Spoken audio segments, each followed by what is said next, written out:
हम लोग पिछले सप्ताह सताव के ऊपर हम लोगों ने अध्ययन किया। उसे वस्तु पर हम लोग थोड़ा आगे बढ़ेंगे और मेरे साथ खोलेगा पहला पतरस उसका 5 अध्याय।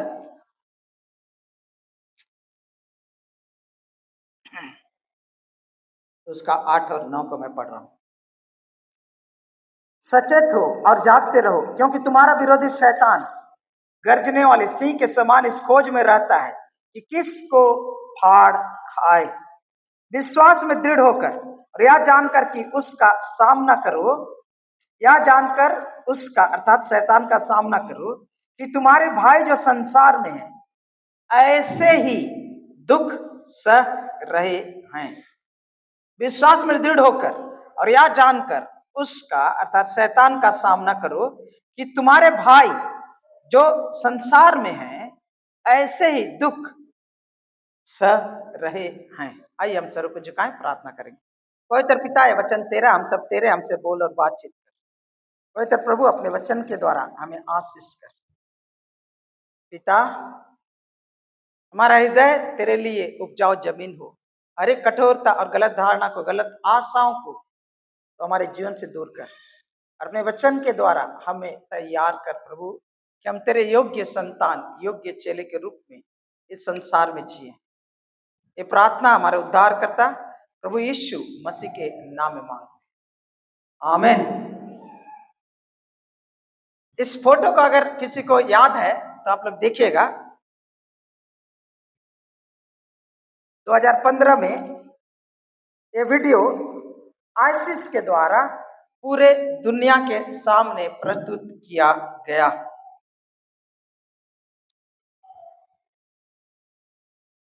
तीन जनवरी 2015 को सुबह 2:30 में, मतलब 2:30 बजे रात को, लीबिया के एक शहर है जो जहां तेल निकाला जाता है, जिसका नाम है सिरते। वहां पर आईसिस के जो टेररिस्ट हैं घरों में बहुत जोरों से धक्का मारे और बहुत बुरी तरह से दरवाजों को धपधपाए और जबरदस्ती दरवाजों को खुलवाकर अंदर प्रवेश किए और वहां अंदर प्रवेश करके जो जितने आदमी थे उन सबको घसीट घसीट के निकाले और उनके हाथों को चेक किया। उनके हाथों को चेक किया और चेक करने के बाद 14 घर से 14 पुरुषों को वहां से वो लोग अगवा करके किडनैप करके ले गए एक अनजान जगह में, जहां पहले से ही और 7 किडनैप किए हुए लोग थे।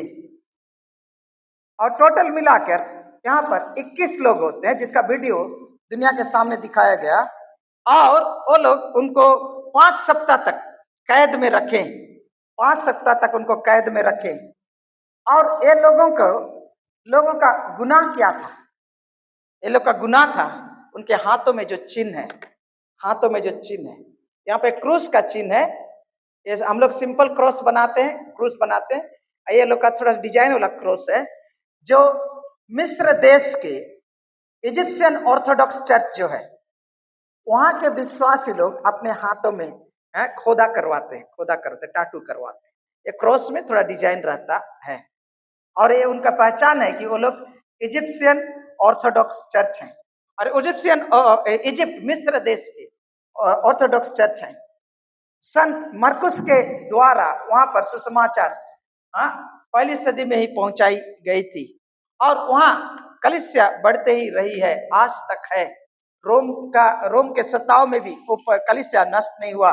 उसके बाद अरब देशों के सताव के जो गड़बड़ी हुई उनके द्वारा भी उनको नष्ट नहीं हुआ और आज तक वहां भी करीब 80-90 लाख जो लाख से करीब आपका 9 करोड़ लोग जो हैं उसमें आप पाएंगे 15 से 20% क्रिश्चियन लोग पाए जाते हैं। और इनका गुनाह क्या था कि ये लोग क्रिश्चियन थे। इनका पहचान क्या था कि उनके हाथों में क्रूस था। इनको चेक कर करके सबको अगवा करके ले गए 21 लोगों को और 5 सप्ताह उनको कैद में रखा।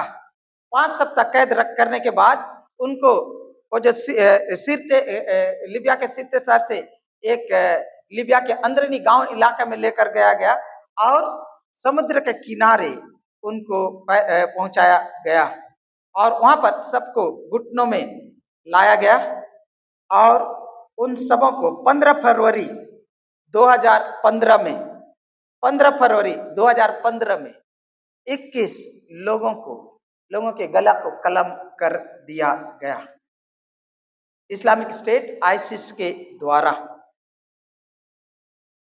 और तब दुनिया के सामने आईसिस का असली रूप प्रकट हुआ और निर्मम हत्या जो की गई इंसानों की तो की गई, अरे अपने आप में बर्बरता का एक चरम सीमा को लांघ रहा था।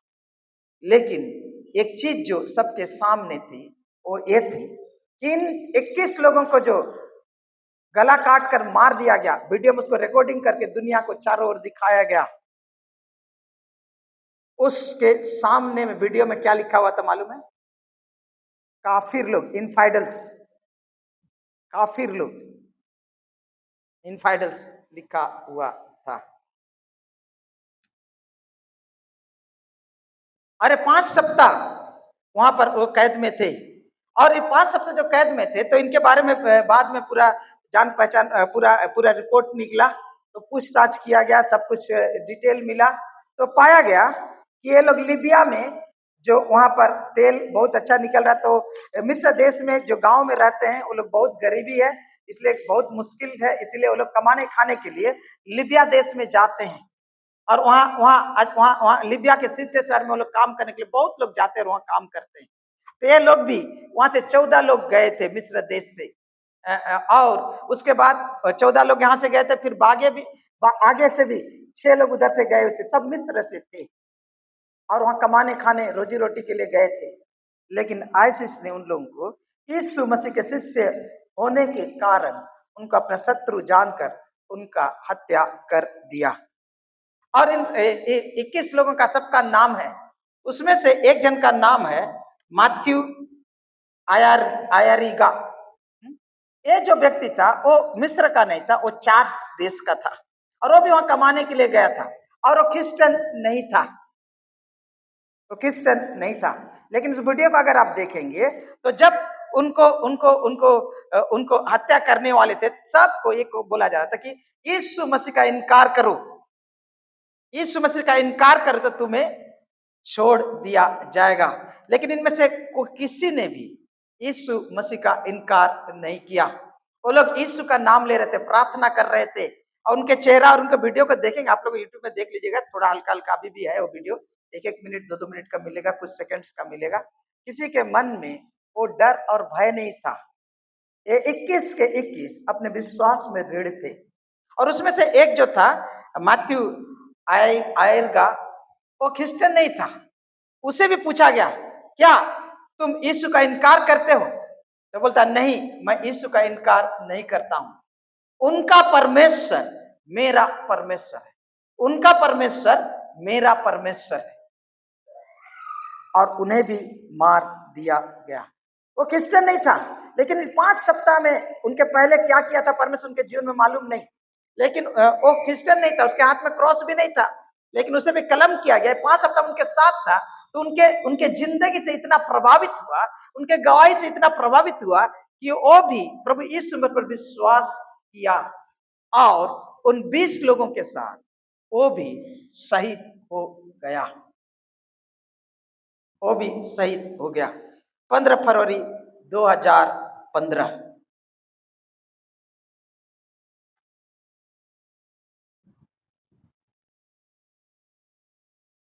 इनको ठीक कलम करने से पहले, इनका हत्या करने से पहले,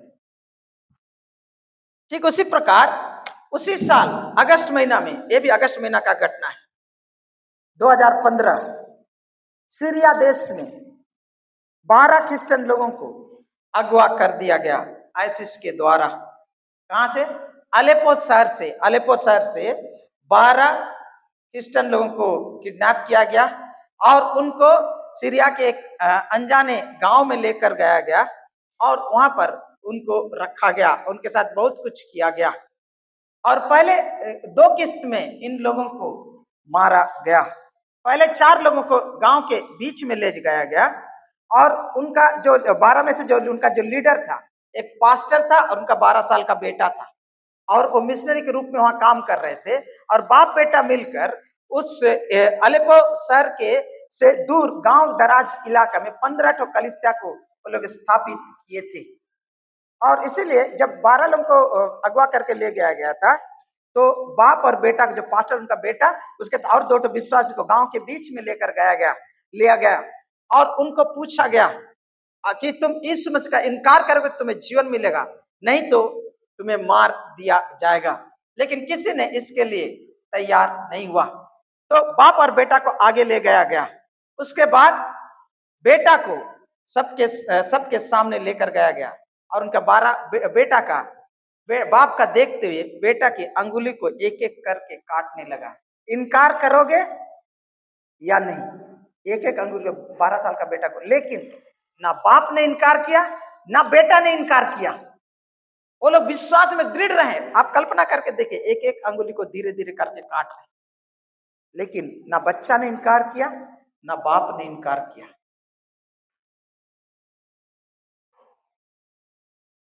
जब उसके बाद भी जब वो लोग ऐसा करने के लिए तैयार नहीं हुए, तो चारों को बेहताशा बहुत जोर से पीटा और पीटने के बाद उनको चारों के चारों को क्रूस पर लटका दिया और क्रूस पर लटकाकर उसे 2 दिन तक गांव के बीच में रहने दिया और किसी को उतारने नहीं दिया। इन चारों के लाश को झुला के रखा गया। वहां जो 8 वर्कर थे उनकी एक गवाही, गांव वाले की एक गवाही है। और ठीक उसी समय गांव के दूसरे तरफ उसी दिन बाकी 8 लोगों को गांव के दूसरे इलाके में उनके साथ जिरह की जा रही थी और उन्हें भी अपने विश्वास को इनकार करने के लिए, यीशु मसीह का इनकार करने के लिए दबाव दिया जा रहा था, लेकिन किसी ने भी इसके लिए तैयार नहीं हुआ। सीरिया की बात है, 2011 से सीरिया में बहुत उलट पुलत हो रहा और चारों तरफ गड़बड़ हो रहा। आप लोग सब पढ़ते रहते उनके बारे में। और 8 लोगों को बहुत सताया गया। उन 8 लोगों में 2 महिला थी। उसी दिन का बात है। एक 29 साल की महिला, एक 33 साल की महिला। उन्हें भी बहुत प्रेशर किया गया, लेकिन वे लोग भी राजी नहीं हुए, यीशु मसीह का इनकार नहीं किए। तो पूरे गांव वाला को मजबूर किया गया और पब्लिक में दोनों औरतों के साथ धर्षण किया, बलात्कार किया और उनको देखने के लिए मजबूर किया गया। ये सब कर लेने के बावजूद भी वो लोग किसी ने भी इनकार नहीं किया। तो उनमें से प्रत्येक को एक गला काट कर मार दिया गया। ऐसे हालत में वहां के लोगों की गवाही जो है वो है कि कोई प्रभु का प्रार्थना कर रहा था, हमारे पिता वाला, कोई यीशु मसीह के नाम से प्रार्थना कर रहा था और कोई हाथ और चेहरा को ऊपर की ओर देखकर परमेश्वर से को अपना आत्मा सौंप रहा था। उसमें से जो लड़की जिसके साथ एक प्रकार हुआ, उसमें से एक ने अपने आंखों को ऊपर उठाया और कहा यीशु, और देखने वाले बोल रहे थे उसके चेहरे में तब भी मुस्कान दिखाई दे रही थी। मेरे प्रियो, ये आज से 2000 साल पहले की बात नहीं है और ये बहुत ही पुरानी बात भी नहीं है, ये हमारे समय में हो रहा है और ये डॉक्यूमेंटेड प्रूफ के रूप में जो निश्चित रूप से आपको कहा जा सकता है वो आप लोग के सामने मैंने रखा। और आज का वचन को जो हमने पढ़ा वो वचन इस प्रकार कहता है, सचेत हो और जागते रहो, सचेत हो और जागते रहो, क्योंकि तुम्हारा विरोधी शैतान, याद रखिए कलीसिया का विरोधी, मसीहों का विरोधी आपका ये है वो है, लेकिन कलीसिया का विरोधी, मसीहों का विरोधी कौन है? शैतान है। और उसके बारे में क्या बोला? गर्जने वाले सिंह के समान, दहाड़ने वाले सिंह के समान वो क्या रहता है? इस ताक में रहता है, इस खोज में रहता है कि किसको फाड़ खाए। मसीह लोगों को फाड़ खाना, मसीह लोग को मारना, उसको विनाश करना उसका इरादा है। इस बात को समझने की जरूरत है। आप अगर क्रिश्चियन है तो आपका एक शत्रु है, समाज और संसार हो सकता है, लेकिन परम शत्रु आपका शैतान है। और उसका एक ही इरादा है कि मसीहों की जिंदगी को क्या करे, बर्बाद करे, मसीहों के विश्वास को नष्ट करे, मसीहों को फाड़ खाए। उसके बाद पतरस बोलता है, विश्वास में दृढ़ होकर, किसमें दृढ़ होकर? विश्वास में दृढ़ होकर, और यह जानकर उसका सामना करो। क्या बोलता है? पहली बात विश्वासी को बोल रहा है, पतरस अपने श्रोताओं को बोल रहा है, तुम विश्वास में दृढ़ हो। और दूसरा बात, उसका सामना करो। किसका? शैतान का सामना करो। कि क्या जानकर? कि यह जानकर कि तुम्हारे भाई जो संसार में है, तुम्हारे भाई जो संसार में है, ऐसे ही दुख भुगत रहे हैं। आज अगर पूरे विश्व के इतिहास को देखेंगे और समाचार को देखेंगे तो दुनिया के कोने कोने मसीह लोगों को सताई जा रही है। परमेश्वर का धन्यवाद हो कि पिछले 70-75 साल में हम लोग शांतिपूर्वक भारतवर्ष में रह रहे हैं, लेकिन घड़ी आ पहुंची है और आप सुनते रहते हैं, लेकिन हम सुनना भी नहीं चाहते हैं। और वो सच्चाई तो है कि सताव आ पहुंची है और बहुतों के साथ बहुत कुछ हुआ है, बहुतों के साथ बहुत कुछ हुआ है। उड़ीसा का कंधमान में जो हुआ आप लोग जानते हैं, है ना? कुछ दिन पहले जो यहाँ हुआ हावड़ा में, आप सुने। फिर अभी आप टीवी में देख रहे हैं, छत्तीसगढ़ में जो हुआ वो देख रहे हैं। ये तो मीडिया में आया हुआ, लेकिन मीडिया के परे बहुत कुछ हो रहा है। और ऐसे स्थिति में परमेश्वर का वचन संत प्रेरित पतरस क्या कर रहा है? विश्वास में दृढ़ होकर यह जानकर उसका सामना करो। किसका? शैतान का सामना करो। कि तुम्हारे भाई, खाली तुम लोग दुख नहीं उठा रहे हो, तुम ही नहीं सताए जा रहे हो, वरन तुम्हारे भाई जो संसार में हैं ऐसे ही दुख भुगत रहे हैं। अगर आपको सताव आता है, आपके साथ अत्याचार किया जाता है मसीह होने के कारण, तो इसे अनोनी बात मत समझो, ये हर एक के साथ हो रही है। इसीलिए पिछले बार जो वचन को हम लोग देख रहे थे, तो 2 तिमोथी 3:12 का हम लोग देख रहे हैं, जितने मसीह यीशु में भक्ति के साथ जीवन बिताना चाहते हैं वे सब सताए जाएंगे। यीशु मसीह ने कहा, अगर उन्होंने मुझे सताया तो तुम्हें भी सताएंगे, इसलिए अचंबा ना करो, इसलिए अचंबा ना करो। आइए इसलिए आज का विषय को हम लोग देखें। हे मसीह, तैयार हो जाओ और सामना करो। मसीहों, आप अगर परमेश्वर के कहलाते हो, आप यीशु मसीह के कहलाते हो, तो मानसिक रीति से, साइकोलॉजी की, भावनात्मक रूप से और सबसे अधिक आत्मिक रीति से तैयार हो जाओ शैतान का सामना करने के लिए। और शैतान तरह तरह से लोगों को आक्रमण करता है। कोई बोलता बीमारी हो गई शैतान आक्रमण कर रहा, नौकरी चला गया तो आक्रमण, एक्सीडेंट हो गया दूसरा, यहाँ ये सब होती है। लेकिन जो देह के ऊपर आक्रमण दृश्यमान रूप से जो करता है अपने एजेंटों के द्वारा, उनके द्वारा प्रेरित, उनके द्वारा खरीदे हुए लोगों के द्वारा, तो जब डंडा, जब तलवार चमड़े को छूता है वो अलग बात होती है। और इसीलिए आज की कलीसिया को, भारत की कलीसिया को तैयार होने की आवश्यकता है। वो दिन गए जो हम कहते थे सब कुछ सुचारू रीत से चल रहा, प्रभु यीशु मसीह बहुत अच्छा है, बंगाल में सब लोग मसीहों की सम्मान करते, इज्जत करते हैं, बहुत अच्छी बात है। लेकिन थोड़ा बाहर जाके देखो, बहुत ही अलग बात है। और ऐसे स्थिति में मैं चाहता हूं कि कलीसिया, आप और हम तैयार हों, भारत की कलीसिया तैयार हो और शैतान का हम लोग सामना करें। लेकिन पहले अपने आप को इसके लिए तैयार करने की जरूरत है। इस सच्चाई को स्वीकार करने की जरूरत है कि यीशु मसीह ने कभी भी नहीं छुपाया और कहा कि तुम जो मेरे पीछे चलते हो तुम्हें फूलों का सेज, गुलाबों का मेज मिलेगा, नहीं बोला गया। यीशु मसीह ने साफ साफ कह दिया कि सताव होंगे, सताव होंगे। आइए, सताव कई प्रकार के होते हैं, आप लोग के सामने मैं रखना चाहता हूं। जल्दी जल्दी हम लोग देखेंगे, हमारे पास 20 मिनट का 15-17 मिनट कुछ समय है, लेकिन जल्दी जल्दी हम लोग देखने प्रयास करेंगे। मत्ती 5:11 प्रभु यीशु मसीह पहाड़ी उपदेश में नए नियम को खोलेंगे तो 5वां अध्याय आते आते यीशु मसीह बात को बोल दे रहे हैं। धन्य हो तुम जब मनुष्य मेरे कारण तुम्हारी निंदा करें और सताएं और झूठ बोल बोलकर तुम्हारे विरोध में सब प्रकार की बुरी बातें करें। सताओ, मसीह होने के कारण आपका सताव आ सकता है। किसका बोलता है? इंग्लिश में बोलता है वर्बल परसिक्यूशन। क्या बोलता है?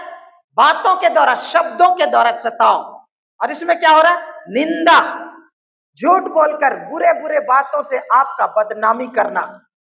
मसीह होने के कारण क्या क्या नहीं कहते लोग, हाँ क्या क्या नहीं कहते। बहुत सारे भाई वाले बोलते हैं ये लोग मुसलमान हो गया, ये बोलता है। और कोई कहता है कच्चा कच्चा बातों को बोलता है, हम नहीं बोलना चाहेंगे उन सब बातों। लेकिन मसीह होने के कारण देखिएगा, आपके अपने मित्र, आपके अपने पड़ोसी, आपके रिश्तेदार, अपने परिवार के, आपके अपने घर के लोग आपके बारे में बुरी बुरी बातें कहेंगे, सिर्फ और सिर्फ इसीलिए क्योंकि आप यीशु पर विश्वास करते हैं और यीशु के पथ पर चलते हैं। पहला सताव का एक जरिया है, एक तरीका है, शब्दों के द्वारा आपका निंदा की जाती है। और जब ऐसा किया जाता, हमने किसका क्या बिगाड़ा, हमने क्या किया, हम तो किसी का। लेकिन याद रखिए, ये इसलिए नहीं कि आपने कुछ किया, सिर्फ इसीलिए क्योंकि आप, इंग्लिश बता, मार्क्ड, दाग लग चुका है। और वो दाग है क्रूस का, जो यीशु मसीह ने कलवरी के ऊपर हमारे लिए सहा, क्रूस की मृत्यु। समझ में आ रहा? धन्य हो तुम, बोलता है, आशीषित हो, आनंदित हो, सौभाग्यशाली हो तुम जब मनुष्य मेरे कारण, यीशु मसीह के कारण, अगर कोई आपकी निंदा करता है, यीशु मसीह के कारण अगर आपको सताता है, यीशु मसीह के कारण आपके बारे में झूठ बातें फैलाता है और सब प्रकार की बुरी बुरी बातें कहता है, तो बोलता है तुम लोग आशीष हो, तुम धन्य हो, तुम बरकत पाए हो, तुम लोग को सौभाग्यशाली हो, बोलता है। ये आनंद की बात है, ये आनंद की बात है। अपने सोच विचार को बदलने की जरूरत है। जब यीशु के कारण जब आपकी निंदा की जाती है, ये आपको सौभाग्य की बात है। ये मेरे लिए सौभाग्य की बात है, मेरे लिए सौभाग्य की बात है। दूसरा, यीशु मुझ पर अगर विश्वास करते तो मेरे नाम के कारण सब लोग तुमसे बैर करेंगे, पर जो अंत तक धीरज धरेगा उसी का उद्धार होगा। क्या बोलता है? दूसरा प्रकार का सताव क्या? आदमी आपसे दुश्मनी करेगा, बैर कुछ नहीं किया लेकिन आपसे खफा रहेगा, आपका दुश्मन बन जाएगा। मेरे नाम के कारण सब लोग, क्या बोला मालूम? हमें संसार में तो हैं, लेकिन सब लोग तुमसे क्या करेंगे? बैर करेंगे। बोलता है हेट यू, नफरत करेंगे, पर जो अंत तक धीरज धरे रहेगा उसी का उद्धार होगा। धीरज धरने की आवश्यकता है कलीसिया, ताजुब होने की नहीं है, परंतु धीरज धरने की जरूरत है। लोग बैर करेंगे क्योंकि आप यीशु के लोग हैं, आप यीशु के लोग हैं। तीसरा, घृणा और तिरस्कार। यूहन्ना 8:48 में और 49 में इस प्रकार यीशु मसीह कहते, यह सुन यहूदियों ने उससे कहा, क्या हम भी ठीक नहीं कहते कि तू सामरी है और तुझ में दुष्ट आत्मा है? यीशु ने उत्तर दिया, मुझ में दुष्ट आत्मा नहीं, परंतु मैं अपने पिता का आदर करता हूं, तुम मेरा निरादर करते हो। क्या होगा? यीशु का चेला हो गए, यीशु मसीह का निरादर किया, उनको सामरी बोला। सामरी मतलब खच्चर वाला, ना यहूदी हो ना यूनानी हो, तुम तो एकदम खिचड़ी वाले हो। समझ मारा? खच्चर वाला, समझ मारा? हाँ, तुम लोग ऐसे बोलते हैं। और तुझ में दुष्ट आत्मा है बोल रहा है, यीशु मसीह के बोल रहा है। उनका अपमान, उसे घृणा किया जा रहा है, उसको तिरस्कार किया जा रहा है, उसको अपमानित किया जा रहा है। मत्ती 10:24-25 में यीशु मसीह ने कहा, चेला अपने गुरु से बड़ा नहीं और नहीं दास अपने स्वामी से। चेला गुरु के और दास स्वामी के बराबर होना ही बहुत है। जब उन्होंने घर के स्वामी को शैतान कहा, तो उसके घर वालों को क्यों ना कहेंगे? अगर यीशु मसीह को बोला तुझ में दुष्ट आत्मा है और यीशु मसीह को कहा कि शैतान, तो आपके बारे में क्यों कुछ नहीं कहेंगे? घर के मालिक को अगर गाली गलौज किए, जो कि यीशु मसीह है, हर एक घर का कोई ना कोई बनाने वाला होता है, परंतु जिसने सब कुछ बनाया कौन है? परमेश्वर है। इब्रानी 3:3 और 4। और यीशु मसीह अपने घर का मुखिया है, कलीसिया का मुखिया है, और अगर उसको शैतान कहा तो उनके घर वालों के बारे में क्यों ना उल्टा पुल्टा बोले। हाँ मेरे प्रियो, अगर आप यीशु के चेले हैं तो आपके बारे में उल्टा पुल्टा बात की जाएगी, और ये आपकी विश्वास, आपकी समर्पण, आपकी निष्ठा की परीक्षा होगी। क्रिश्चियन घर में पैदा होने से कोई क्रिश्चियन नहीं होता। ख्रिस्ट को विश्वास करके उसके अनुसार अगर जिंदगी जीता है तब वो उनका चेला कहलाता है। और जब उनके जैसे उसके पद चिन्ह पर वो चलने लगता है, उनके आज्ञाकार्य में जिंदगी जीने लगता है, तो ऑटोमेटिक नफरत करने लगेंगे। जैसे आप लोग पाए कितने लोग हमने चंदा देना बंद कर दिया, प्रसाद खाना बंद कर दिया। जब आप बोलते हैं तो क्या हो जाता है उसके बाद आप लोग अनुभव करते हैं क्या क्या होता है, समझ में आ रहा है? आपको कुछ करना नहीं पड़ेगा, आपको कुछ करना नहीं पड़ेगा। चौथा प्रकार का सताव क्या? बहिष्कार, समाज से निकालना। धन्य हो तुम जब मनुष्य के पुत्र के कारण लोग तुमसे बैर करेंगे और तुम्हें निकाल देंगे और तुम्हारी निंदा करेंगे और तुम्हारा नाम बुरा जानकर क्या करेंगे? काट देंगे।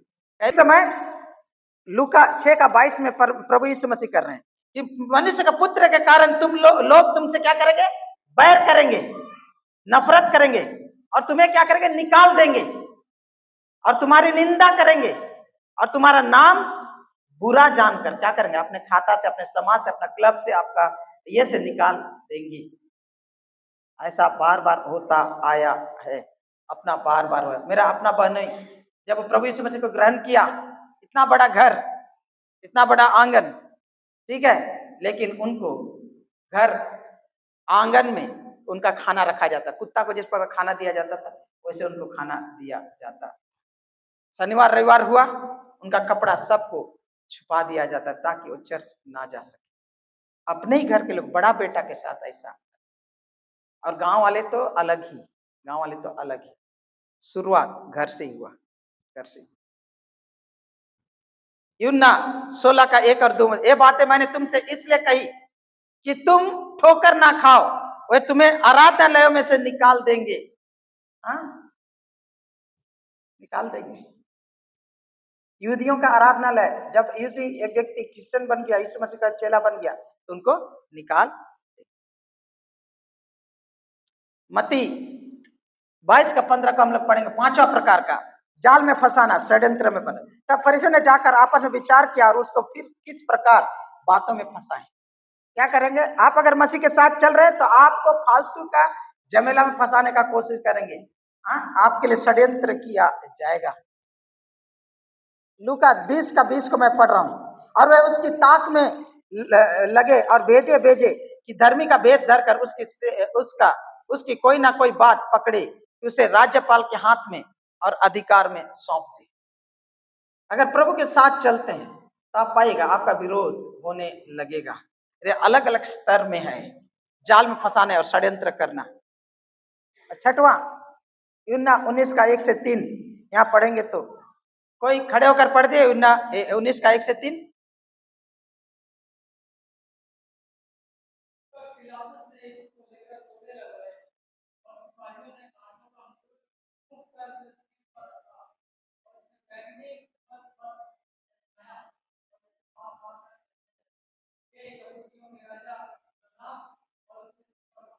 क्या हुआ? कोड़े मारे, थप्पड़ मारे, और आज भी होता है और होगा। 2 कुरिन्थी 11:24 में पौलुस कहता, 5 बार मैंने यहूदियों के हाथ से 39 कोड़े खाए। 39 कोड़े। हाँ, कैसा कोड़े? 39 कोड़े, 39। क्यों? क्योंकि यहूदियों के हिसाब से था एक यहूदी को 40 से अधिक कोड़ा नहीं दिया जाना, नहीं तो अपमानित होगा, उसका अपमान होगा। इसीलिए गलती ना हो जाए बोल के वो लोग एक कम करके 39 बार मारते थे ताकि गलती से कहीं नंबर अधिक ना हो जाए। और पौलुस के साथ एक किए गए। अगर यूहन्ना 10:21 पढ़ते, यहूदियों ने उससे पत्थरवाह करने को फिर पत्थर उठाया। किसको? यीशु मसीह को।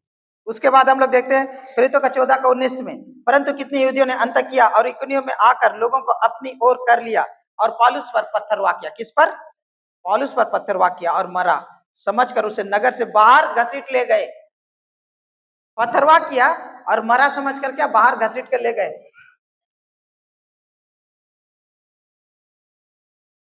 पत्थरवाह। मत्ती 23:34।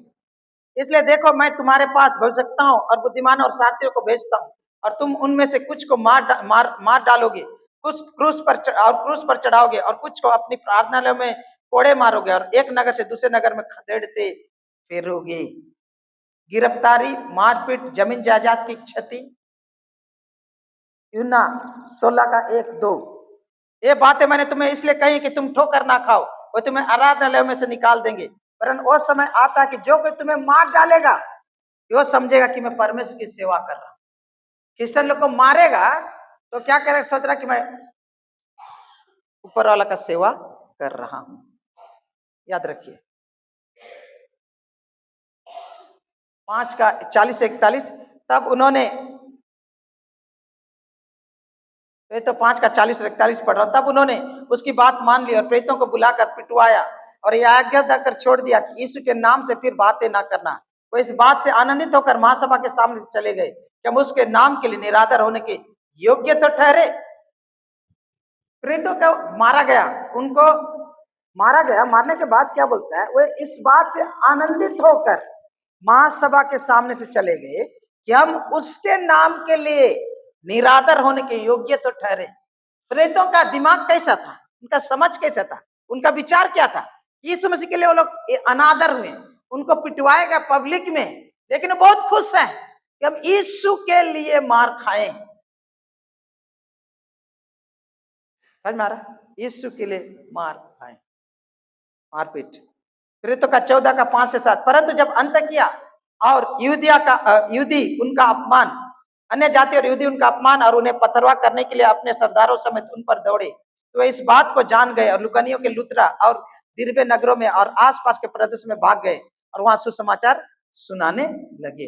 उनका अपमान किया, उनको पथरवाह किया गया, इधर उधर भाग गए, लेकिन सुसमाचार प्रचार करना बंद नहीं किया।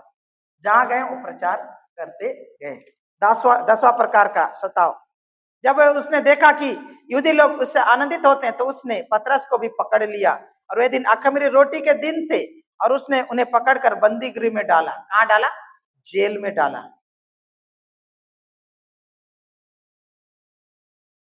और रखवाली के लिए 4-4 सिपाहियों को 4 पहरों में रखा, इस मनसा से कि फसह के बाद उन्हें लोगों के सामने लाए। यीशु के शिष्यों को जेल में डाला गया। जेल में जाने से बहुत बेइज्जती लगता है, बहुत अपमानित लगता है, लेकिन यीशु के लिए उन्हें जेल जाना भी मंजूर। क्या होगा अगर आपको जेल में डाला जाएगा? क्या मन से आप तैयार हैं? ये सब चीज आपके साथ होती है तो क्या मन से तैयार है? मैं नहीं पूछूंगा कितने लोग जेल में गए। हम जेल में गए, अंदर नहीं, लेकिन बाहर से मिले, उसी से हम लोग को समझ में आता कैसा क्या है नहीं। बचपन से हम देखते आए जेल को, स्कूल जाते समय भी देखते थे। और मैं आपको इतना ही बताना चाहता हूँ कि वो अच्छी दशा नहीं होती है, अच्छी दशा नहीं होती। प्रेरितों का पुस्तक 16:22-24 को मैं पढ़ दे रहा हूँ। वो कहता है इस प्रकार, तब भीड़ के लोग उनके विरोध में इकट्ठे होकर चढ़ आए और हाकिम ने उनके कपड़े फाड़कर उतार डाले और उन्हें बेत मारने की आज्ञा दी, और बहुत बेत लगवा कर उन्होंने उन्हें बंदी गृह में डाल दिया, और दरोगा को आज्ञा दी कि उन्हें सावधानी से रखे। उसने ऐसी आज्ञा पाकर उन्हें भीतर की कोठरी में रखा और उनके पांव काठ में ठोक दिए, गांव में कैद में डाल दिया गया। लूका 21:12-13 इस प्रकार कहता है, परंतु इन सब बातों से पहले वे मेरे नाम के कारण तुम्हें पकड़ेंगे और तुम्हें सताएंगे और अनाथालयों में सौंपेंगे और राजा और राज्यपालों के सामने ले आ जाएंगे, पर यह तुम्हारे लिए गवाही देने का अवसर होगा। जब कचहरी में लेके जा रहा, पब्लिक में आपको आपका न्याय किया जा रहा, तो क्या बोल रहा मालूम है? ये आपको यीशु मसीह का गवाही देने का अवसर है, मौका है।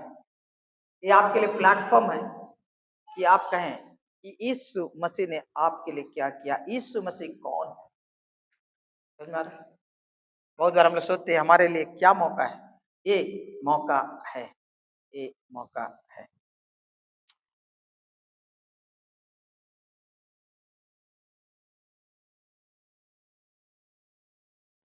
उसके बाद अंतिम जो हम लोग देख रहे हैं वो यह है, प्रेरितों का पुस्तक 8 का 1। साउल उसकी यानी स्तिफनुस की मृत्यु के साथ सहमत था। उसी दिन यरूशलेम की कलीसिया पर बड़ा उपद्रव होने लगा। प्रेरितों को छोड़कर सब के सब यहूदिया और सामरिया के देशों में तितर बितर हो गए। स्तिफनुस को पत्थर से मार डाला और साउल वो जो धर्म गुरु था वो इसमें सहमत था। और उसी दिन पूरे कलीसिया में सब कलीसिया को सताव आ गया, चारों तरफ से यहूदियों के द्वारा सताव होने लगा। और पूरे के पूरे विश्वासी लोग, चारों 5,000 से अधिक लोग थे, चारों से सब इधर उधर फैल गए। खाली प्रेरित लोग यरूशलेम में रह गए, कुछ ही लोग रह गए, बाकी सब लोग इधर उधर हो गए, क्योंकि स्तिफनुस को दिन हत्या किया गया और बाकी लोग को भी सताया गया। प्रेरितों का 12 का 1 से 2। उस समय हेरोदेस राजा ने कलीसिया के कई एक व्यक्तियों को दुख देने के लिए उन पर हाथ डाले और उसने यूहन्ना के भाई याकूब को तलवार से मरवा डाला। और पहली बार यहां हम पाते हैं स्टेट स्पॉन्सर्ड प्रोसिक्यूशन, सरकार की ओर से मसीहों को सताया जा रहा। और यूहन्ना के भाई याकूब को उन्होंने मरवा डाला, को हेरोदेस राजा ने। सरकार की तरफ से जब होता है तो और भी अधिक होता है, अधिक होता है। यीशु मसीह ने क्या कहा हम लोगों को? यीशु मसीह ने एक कहा, मत्ती 10 का 28 को मेरे साथ पढ़िए।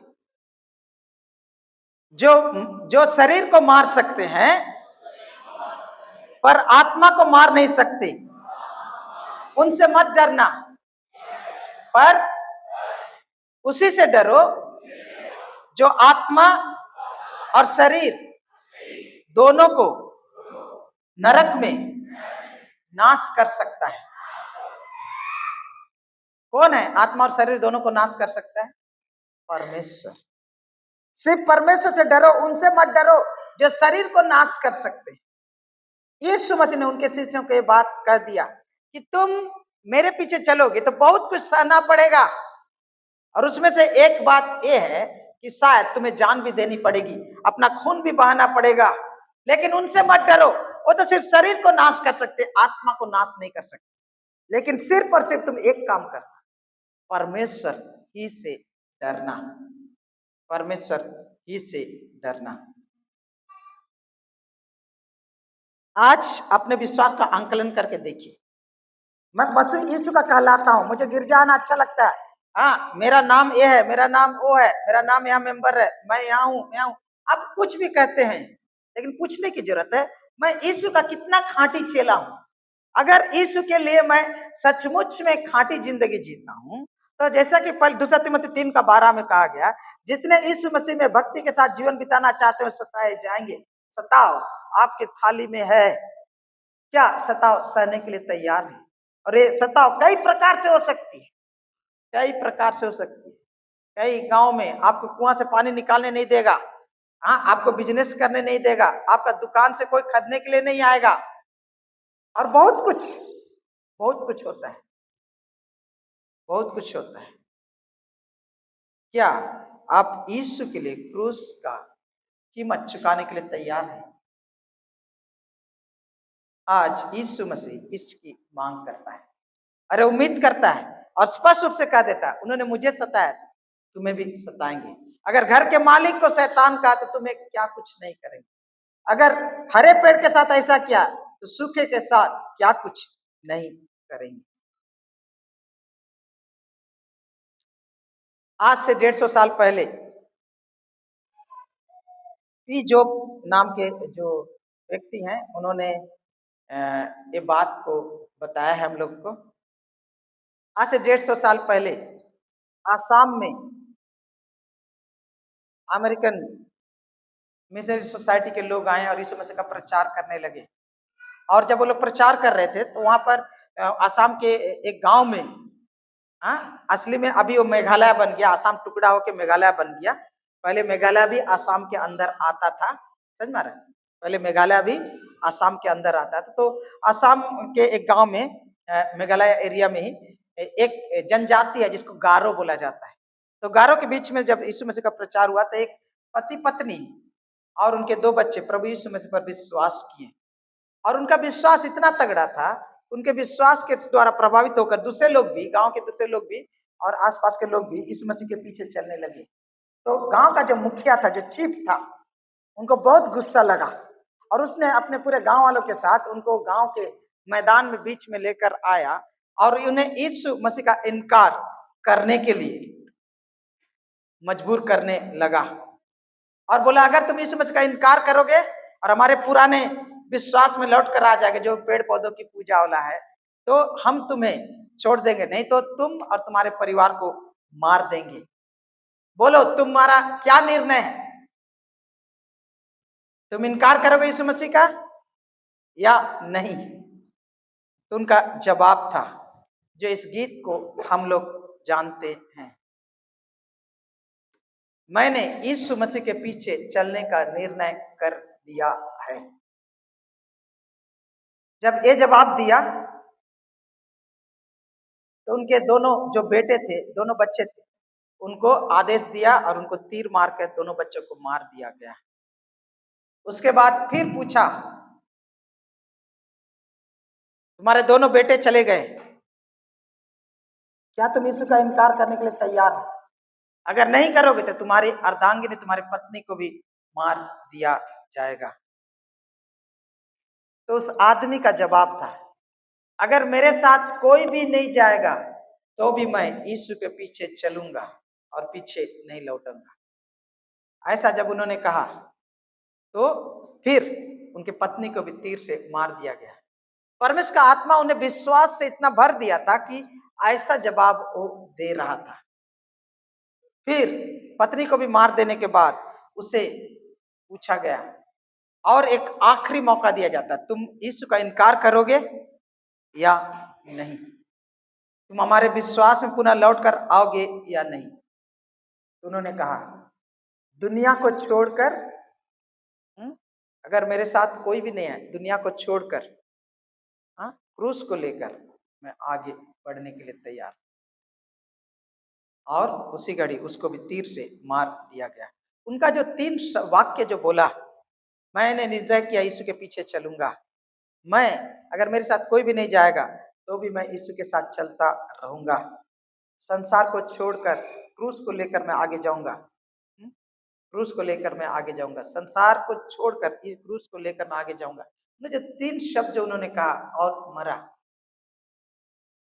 वो जो शहीद हो गया, उसके विश्वास का प्रभाव ये हुआ कि वहां चारों ओर क्या हुआ, विश्वासी लोग प्रभावित हुए और वहां प्रभु यीशु के चेलों की संख्या बढ़ती गई और गारो हिल में आज मसीहों की संख्या चारों ओर है।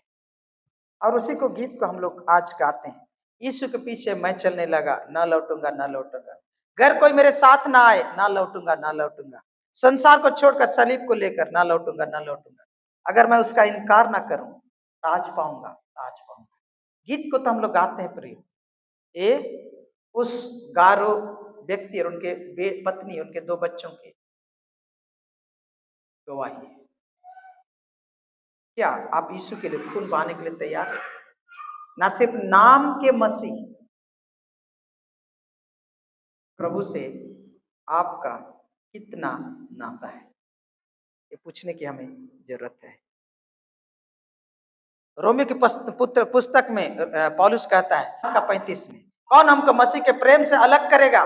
क्या क्लेश या संकट या उपद्रव या अकाल या नंगाई या जोखिम या तलवार, कोई हमें उसके प्रेम से अलग नहीं कर सकता पौलुस।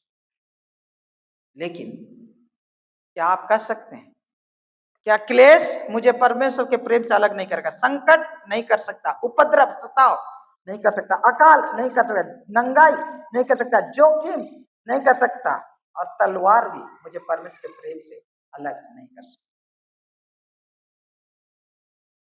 आइए हम हो जाए, मसीह तैयार हो जाओ।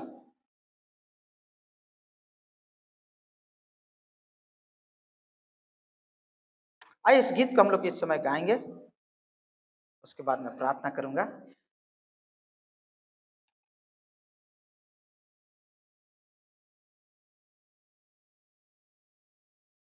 मुझे वो दिन याद है, 1989, 31 दिसंबर, कड़ी ठंडी, ठंड का मौसम था, कुहासा से दूर दिखाई नहीं दे रहा था और मुझसे कहा गया था कि तुम मेरे लिए, हमारे लिए मर गए, हम तुम्हारे लिए मर गए। उस दिन था जिस दिन मैं अपने बैग लेकर घर से निकला बपतिस्मा लेने के लिए। उस दिन मैंने ये निर्णय किया था, उसके 30 तारीख रात को, अगर प्रभु मुझे होटल में प्लेट धोकर जिंदगी जीना पड़े, मैं आपको नहीं छोड़ूंगा। परमेश्वर का आत्मा उस समय मुझे बलवंत किया। उस समय एक वचन मुझे संभाला जो मत्ती 10 का 32 में पाया जाता है, जो मुझे मनुष्य के सामने मान लेगा उसे मैं अपने स्वर्गीय पिता के सामने मान लूंगा, और जो मुझे मनुष्य के सामने इनकार करेगा उसे मैं अपने स्वर्गीय पिता के सामने भी इनकार करूंगा। क्या आप यीशु मसीह को मनुष्य के सामने मानने के लिए तैयार हैं? आइए इस गीत को प्रार्थना पूर्वक गाएं। प्रभु हमें अनुग्रह प्रदान कर, भारत की कलीसिया को ऐसा अनुग्रह प्रदान कर कि हम तेरा इनकार ना करें। यीशु के पीछे मैं चलने लगा।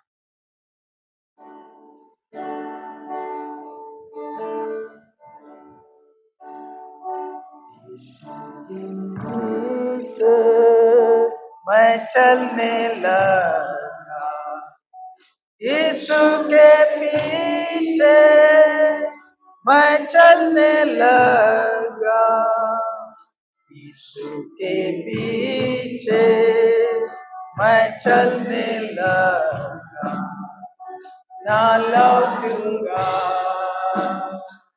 ना लौटूंगा, ना लौटूंगा, ना लौटूंगा, मेरे साथ ना आए। प्रार्थना पूर्वक प्रभु से कहिए, कोई मेरे साथ ना आए, कोई मेरे साथ ना आए, ना लौटूंगा, ना लौटूंगा, ना लौटूंगा, ना लौटूंगा, संसार को छोड़कर, सालिब को लेकर, संसार को छोड़कर, सालिब को लेकर, संसार को छोड़कर, सालिब को लेकर, ना लौटूंगा, ना लौटूंगा, ना लौटूंगा, ना लौटूंगा, अगर उसका इनकार ना करूं, अगर मैं उसका इनकार ना करूं, उसका इनकार ना करूं, आज पाऊंगा, आज पाऊंगा, आज पाऊंगा, आज पाऊंगा। प्रभु इस समय हम लोग कलीसिया में आते हैं, आराधना करते हैं, बाइबल पढ़ते हैं, प्रभु हम प्रचार भी करते हैं, प्रभु हम चर्च के सदस्य हैं, प्रभु हमने अपना नाम तेरे नाम से जोड़ लिया है, लेकिन आज हम ये प्रार्थना करते हैं कि हम सच्चे मसीह बने, और इसके लिए सताव को भी स्वीकार करने के लिए हमें अनुग्रह प्रदान कर, ताकि हम तेरे लिए जिएं और तेरे लिए मरें। हम नामधारी मसीह नहीं प्रभु, काम के मसीह बने, प्रभु क्रूस को लेकर चलने वाले मसीह बने। ऐसा अनुग्रह तो हमें प्रदान कर, जीवन के अंत तक तेरे प्रति हमें निष्ठावान बनाए रख, वफादार बनाए रख। यीशु नासरी के नाम में मांगते, आमीन। प्रभु तेरा नाम बहुत ही मुबारक है, इसलिए परमेश्वर को इस समय तेरे चरणों में आते हैं और तेरी भलाई के लिए आशीषमय तेरे इस नाम के लिए तेरा धन्यवाद करते, पेट को स्वीकार कर और तेरे वचन के अनुसार प्रतिफल दे प्रभु। तेरा वचन कहता है उसने कंगालों की सुधि दी, उसका धर्म बना रहेगा। वचन के अनुसार प्रत्येक के जीवन को आशीष तो इस समय प्रभु अपने अनुग्रह के साथ यहाँ से विदा कर और ऐसा अनुग्रह कर हमारे जीवन के वचन के द्वारा, अपने आत्मा के द्वारा हमें अपने प्राण में तो मजबूत कर, हमारे आत्मा में मजबूत कर, ताकि उससे तेरे प्रति हमेशा वफादार बना रहे और तेरी गवाही हमें पक्का नहीं। यीशु नासरी के नाम में आमीन।